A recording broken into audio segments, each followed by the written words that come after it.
Monsieur Gignac, suite à une étude de faisabilité, 3 solutions en sont ressorties. Le premier choix qui s'avère très intéressant pour votre lot de maison est la thermopompe RR de type Goodman, plus précisément la JSZ14. Pourquoi? Elle a été nommée numéro 1 au palmarès des thermopompes centrales en milieu de chauffage et de climatisation. Son efficacité énergétique est sans précédent, car elle pourra aisément assumer 85% du système de chauffage de la maison. Malheureusement, il faudra penser à un 15% d'une autre manière. La durabilité est très intéressante puisque le manufacturier vous propose une garantie de 10 ans pour toute pièce confondue. L'entretien requis dépend de son utilisation, évidemment, est entre 3 à 5 ans. Il faudra donc nettoyer les conduits d'air et les filtres à air pour une meilleure qualité.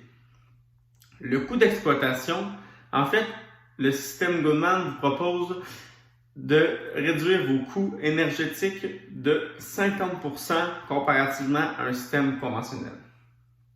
Le confort, en revanche, est très intéressant puisque vous pourrez connecter le système Goodman avec la climatisation et l'échangeur d'air. Ça, ce qui est très intéressant pour le client puisqu'il pourra être chauffé et climatisé sur toute saison.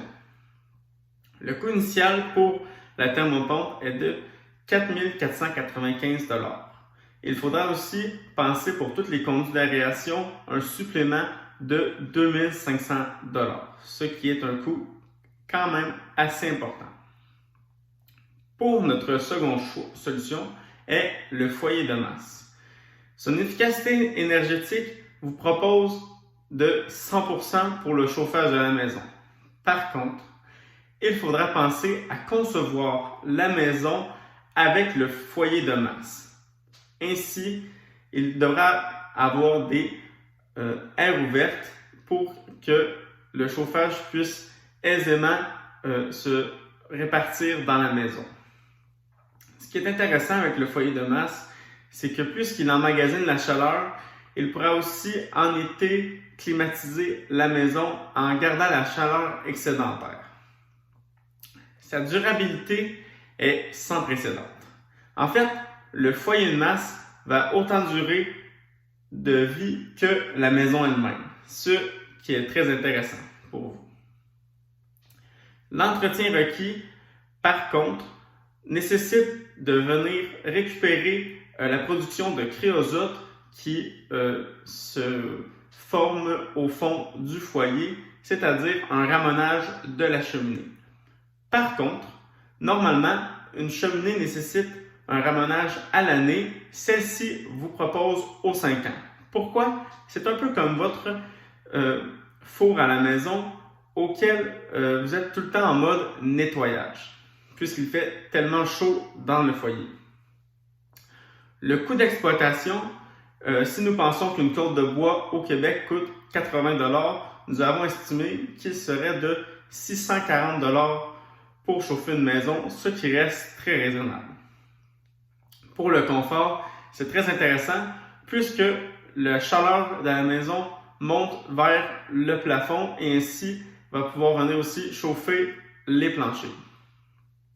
Malheureusement, ce type de foyer peut coûter entre 25 000 et 30 000 $, ce qui est assez excédentaire selon vos prix que vous nous proposez. Notre troisième possibilité est le poêle à granulés. Le poêle à granulés, tout d'abord, est très efficace au niveau énergétique. Il va vous proposer de 80 à 90% l'efficacité de votre chauffage. L'entretien requis est quasiment nul, comme le foyer de masse. Par contre, il faudra penser à nettoyer le fond de granule au niveau du poêle. Sa durabilité est très intéressante puisque le système de chauffage n'est seulement que des conduits et un foyer dans la maison. Donc, elle est quasiment sans, sans nécessité de changement de pièce. Pour le confort, c'est très intéressant puisque le combustible fournit une sensation idéale dans la répartition de la chaleur dans la maison.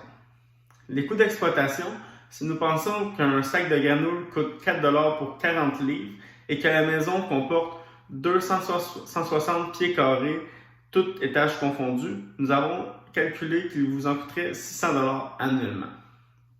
De plus, un poêle de type Pelpro PP60 coûte environ 5 000 $, ce qui serait seulement le coût initial du système à poêle à granulés.